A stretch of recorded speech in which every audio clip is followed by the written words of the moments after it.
Hello everyone, welcome to my channel. This is the ninth part of the chapter solid state, and today we are going to study about the magnetic properties in solid. और इसके बाद हम electric properties in solid के बारे में पढ़ेंगे और उसके बाद हमारा ये चैप्टर जो 1 है क्लास 12th का सॉलिड स्टेट ये आपका फिनिश हो जाता है। Magnetic properties and electric properties दोनों ही टॉपिक आपके थ्योरेटिकल टॉपिक हैं जिन्हें आपको ज़्यादा से ज़्यादा मगअप करना है, बट मगअप भी आपको तभी होगा जब आप उनके कंसेप्ट्स को समझेंगे। आप किसी भी चीज़ को मगअप ईज़िली कर सकते हैं तब जब आपको उनके बीच के सभी कंसेप्ट्स दिमाग में क्लियर हों। तो आपको उसे केवल मगअप करने की ज़रूरत नहीं होती, आपके माइंड में वो चीज़ें क्लियर भी हो जाती हैं, वो सेट भी रहती हैं। ऐसा नहीं होता कि एग्ज़ाम है, मगअप किया, एग्ज़ाम में लिखा, बस भूल गए, ऐसा नहीं। आप अगर कंसेप्ट्स को ध्यान में रख के उन चीज़ों को याद रखेंगे तो वो आपको लॉन्ग टर्म के लिए याद रहेंगी। ओके, तो यहाँ पर बोर बिल्कुल भी नहीं होना है। हमारा थ्योरेटिकल पार्ट है और मैं इसे आपको ज़्यादा से ज़्यादा एक्सप्लेन करके समझाने की कोशिश करूँगी। ओके, तो हमारा ये टॉपिक है magnetic properties in solid. Magnetic property क्या होता है? जब किसी एटम में इलेक्ट्रॉन, जैसे ये एक एटम है, इसके सेंटर में इसका न्यूक्लियस है और इलेक्ट्रॉन्स जो हैं ये आपके क्या हैं? इलेक्ट्रॉन्स हैं, उसके चारों तरफ एक पर्टिकुलर ऑर्बिट में घूमते रहते हैं और इलेक्ट्रॉन्स के पास जो है वो अब जहाँ पर वो होते हैं, जिस भी ऑर्बिट में, अपने ऑर्बिट पे भी ऐसे स्पिन करते रहते हैं। ओके, तो इनके स्पिन करने की वजह से कुछ स्पिन मैग्नेटिक मोमेंट डेवलप होता है जिसकी वजह से उस सब्सटेंसेस में कुछ चेंजेस होते हैं। On the basis of this magnetic moment solids are categorized into 5 categories. Number 1, paramagnetic substances. Number 2, diamagnetic substances. Number 3, ferromagnetic substances. Number 4, antiferromagnetic substances. And number 5, ferrimagnetic substances. Okay, तो हम यहाँ पर सबसे पहले पढ़ते हैं पैरामैग्नेटिक सब्सटेंसेस क्या होते हैं। पैरामैग्नेटिक एंड डायमैग्नेटिक आपने प्रीवियस क्लासेस में ही पढ़ा होगा। पैरामैग्नेटिक प्रॉपर्टी सब्सटेंसेस तब शो करते हैं जब उनमें अनपेयर्ड इलेक्ट्रॉन प्रेजेंट होते हैं, एंड डायमैग्नेटिक तब शो करते हैं जब जितने भी इलेक्ट्रॉन्स प्रेजेंट होते हैं वो सभी क्या होते हैं? पेयर्ड होते हैं। Okay, then what are paramagnetic substances? Substances which are attracted by external magnetic field. जब हम कोई एक्सटर्नल मैग्नेटिक फील्ड लगाते हैं तो जो सब्सटेंस एक्सटर्नल मैग्नेटिक फील्ड की तरफ अट्रैक्ट करते हैं उन्हें हम पैरामैग्नेटिक सब्सटेंसेस कहते हैं। This property is called paramagnetics. उस सब्सटेंस को हम पैरामैग्नेटिक सब्सटेंस कहते हैं और इस तरह की जो प्रॉपर्टी शो करते हैं हम उन्हें, उस प्रॉपर्टी को हम पैरामैग्नेटिज्म कहते हैं। Okay, this property is shown by substances having one or more unpaired electron, जिनमें एक या एक से ज़्यादा unpaired electrons होते हैं।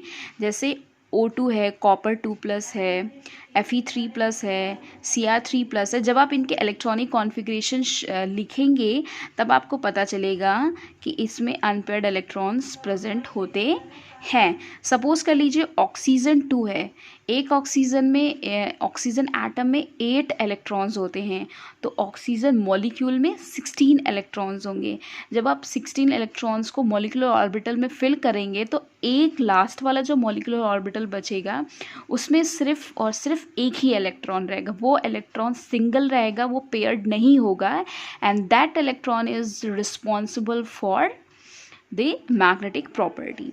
Okay, second is diamagnetic substance. Diamagnetic, just opposite of paramagnetic, which are repelled by the external magnetic field, are called diamagnetic substances, and this property is known as diamagnetism.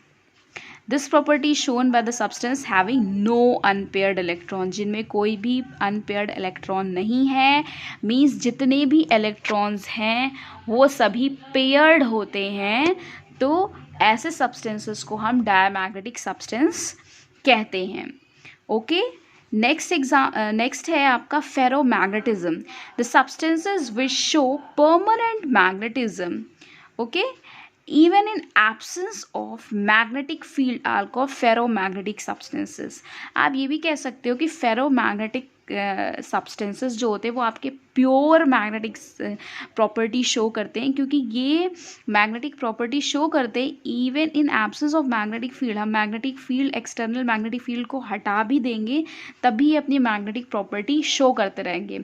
But जबकि यहाँ पर paramagnetic और diamagnetic के case में क्या है कि जैसे ही हम एक्सटर्नल मैग्नेटिक फील्ड को हटा देंगे, इनकी जो मैग्नेटिक प्रॉपर्टी होगी वो वीक होना शुरू हो जाएगी, जबकि फेरोमैग्नेटिज्म में ऐसा कुछ भी नहीं है। इनकी जो मैग्नेटिक प्रॉपर्टी है वो परमानेंट बनी रहती है।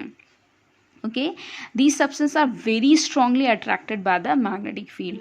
और जब इस तरह के सब्सटेंसेस को हम एक्सटर्नल मैग्नेटिक फील्ड में रखते हैं तो ये सब्सटेंस जो होते हैं वो स्ट्रांगली अट्रैक्ट होते हैं toward the magnetic field. Okay, for example iron, निकल, कोबाल्ट, गैडोलिनियम एंड CrO2, ये एग्जाम्पल्स याद रखिएगा। एग्जाम्पल्स कभी कभार एक आध मार्क्स के क्वेश्चन में पूछ लिया जाता है।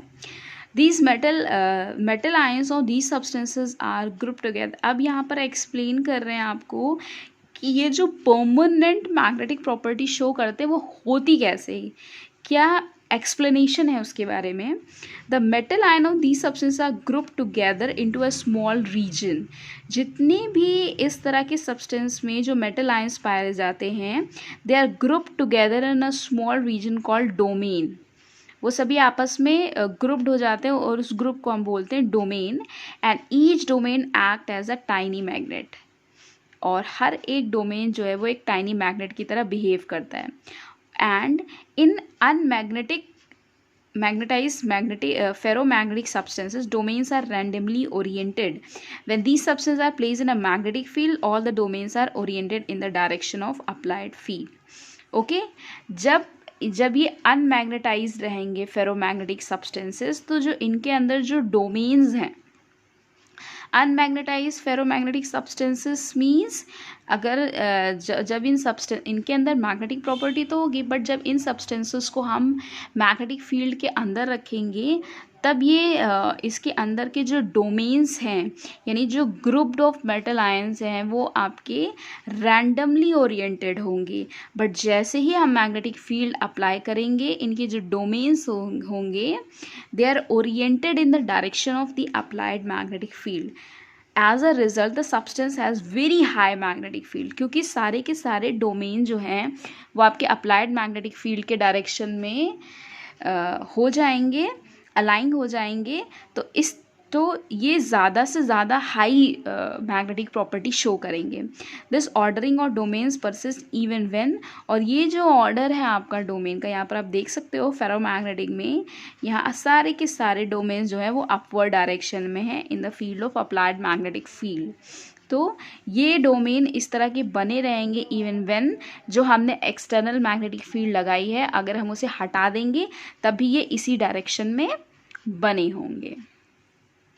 नेक्स्ट है हमारा antiferromagnetic substances which are expected to possess paramagnetism or ferromagnetism due to magnetic moment of the domain, but actually they possess net zero magnetic moment. Okay, antiferromagnetic substances जिनके पास कोई परमानेंट मतलब मैग्नेटिक प्रॉपर्टी होती ही नहीं है, but थोड़ी बहुत magnetic property उनके पास magnetic substances है या फेरोमैग्नेटिक सब्सटेंस की वजह से कुछ मैग्नेटिक मोमेंट उनमें शो करता है। तो इस तरह के जो सब्सटेंसेस होते हैं वो हमारे एंटी फेरोमैग्नेटिक सब्सटेंसेस कहलाते हैं, जिनमें डोमेन जो है वो आपका कैसे होता है, एक अपवर्ड डायरेक्शन में, एक डाउनवर्ड, एक अपवर्ड, एक डाउनवर्ड, एक अपवर्ड एंड एक डाउनवर्ड। कोई परमानेंट मैग्नेटिक मोमेंट इनमें नहीं होता है। For example MnO। Fifth is Ferrimagnetic substances, the substances which are expected to possess large magnetism but actually having very small net magnetism. Ferrimagnetism arises due to unequal number of domains in opposite direction. देखिए, फेरीमैग्नेटिक substances जिनको expect तो किया जाता है कि इनके अंदर large magnetic property पाई जाएगी, बट एक्चुअली में बहुत थोड़ी मैग्नेटिक प्रॉपर्टी पाई जाती है. एंटी फेरोमैग्नेटिक सब्सटेंसेस में क्या था कि इनके पास मैग्नेटिक प्रॉपर्टी ज़ीरो होती है, बट पैरामैग्नेटिज्म एंड फेरोमैग्नेटिज्म की प्रेजेंस में ये कुछ मैग्नेटिक प्रॉपर्टी शो करते हैं. बट फेरीमैग्नेटिज्म में एक्सपेक्ट किया जाता है कि इनके पास लार्ज मैग्नेटिक प्रॉपर्टी होगी, बट होता क्या है, इनके पास बहुत थोड़ी सी मैग्नेटिक प्रॉपर्टी होती है. और जो मैग्नेटिक प्रॉपर्टीज़ होती भी है वो भी किसकी वजह से होती है, वो unequal number of domains in opposite direction. Opposite direction में जिस डायरेक्शन में मैग्नेटिक फील्ड अप्लाई है उसके अपोजिट डायरेक्शन में अनइक्वल नंबर ऑफ डोमेन्स लाई करते हैं, जिसकी वजह से इसकी मैग्नेटिक प्रॉपर्टी जो होती है वो क्या होती है, थोड़ी कम हो जाती है. ओके, जैसे आप देख सकते हो ये अपवर्ड डायरेक्शन, ये भी अपवर्ड डायरेक्शन, ये डाउनवर्ड फिर अपवर्ड फिर अपवर्ड फिर डाउनवर्ड. तो ये यहाँ पर जो है वो आपका अनइक्वल नंबर ऑफ डोमेन्स लाई कर रहा है. ओके, तो ये आपका फेरी मैग्नेटिक हो गई. तो मैं एक बार फिर से आपको रिवाइज करा देती हूँ. पैरामैग्नेटिक में क्या था, अनपेयर्ड इलेक्ट्रॉन्स होंगे तो वो मैग्नेटिक प्रॉपर्टी शो करेगा. एंड डायमैग्नेटिक में कोई भी अनपेयर्ड इलेक्ट्रॉन्स नहीं होंगे. फेरोमैग्नेटिक सब्सटेंसेस में क्या है, सारे जो डोमेन्स होंगे वो इन the direction of applied field में लाई करेंगे. एंटी फेरोमैग्नेटिज्म सब्सटेंसेस में क्या है कि आपका डोमेन जो होगा एक अपवर्ड में होगा तो एक डाउनवर्ड फिर अपवर्ड फिर डाउनवर्ड फिर अपवर्ड फिर डाउनवर्ड, इस तरह से लाई करेंगे. इनका नेट मैग्नेटिक मोमेंट ज़ीरो होता है, but in presence of paramagnetism and ferromagnetism ये कुछ प्रॉपर्टी शो करते हैं. फेरी मैग्नेटिक सब्सटेंसेस क्या होते हैं, ये सपोज तो होता है, सपोज तो करते हैं कि इनका जो मैग्नेटिक मोमेंट है वो बहुत ज़्यादा होगा, बट इनका एक्चुअल में जो मैग्नेटिक मोमेंट होता है वो बहुत ही थोड़ा होता है. वो भी किसकी वजह से होता है, unequal number of domains in opposite direction. Opposite direction में जो डोमेन्स लाई करते हैं वो अनइक्वली लाई करते हैं. For example Fe3O4, MgFe2O4 and ZnFe2O4. Okay, हाँ, मैग्नेटिक मोमेंट निकालने का एक फॉर्मूला भी है जो आप इसी में आप इनऑर्गेनिक केमिस्ट्री में पढ़ेंगे, कोऑर्डिनेशन कंपाउंड्स में पढ़ेंगे कि मैग्नेटिक मोमेंट जो निकाला जाता है उसको म्यू से डिनोट करते हैं और फॉर्मूला है √n+2 where n is the number of unpaired electrons. आप इस फॉर्मूले में पुट करके आप मैग्नेटिक मोमेंट कितना है आप कैलकुलेट कर सकते हैं. Okay, this marks the end of this video. आपको वीडियो पसंद आई हो तो लाइक करिए, शेयर करिए एंड कमेंट करिए. Thank you.